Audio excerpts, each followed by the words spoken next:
بسم اللہ الرحمن الرحیم۔ بہت زیادہ فضیلت والا وظیفہ۔ ایک صحابی نے نبی اکرم صلی اللہ علیہ وآلہ وسلم سے عرض کی، مجھے کوئی بلائی کی بات سکھا دے، تو آپ صلی اللہ علیہ وآلہ وسلم نے فرمایا کہ یہ وظیفہ پڑھا کرو، سبحان اللہ والحمد للہ ولا الہ الا اللہ واللہ اکبر۔ اس نے عرض کی، اے اللہ کے رسول صلی اللہ علیہ وآلہ وسلم، یہ تو اللہ کے لیے ہیں، میرے لیے کیا ہیں؟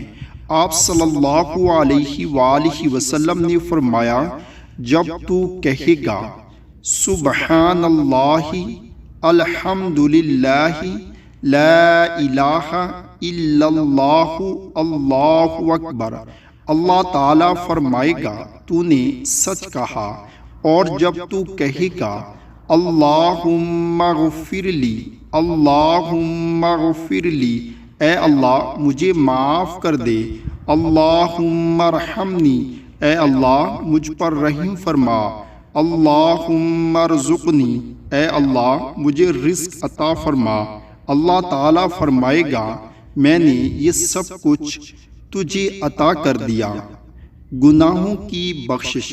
رسول اللہ صلی اللہ علیہ وآلہ وسلم نے ارشاد فرمایا، جو شخص صبح کی نماز کے بعد 100 مرتبہ سبحان اللہ اور 100 مرتبہ لا الہ الا اللہ پڑھے گا، اس کے سب گناہ معاف ہو جائیں گے، بے شک وہ سمندر کی جاگ کے برابر ہوں۔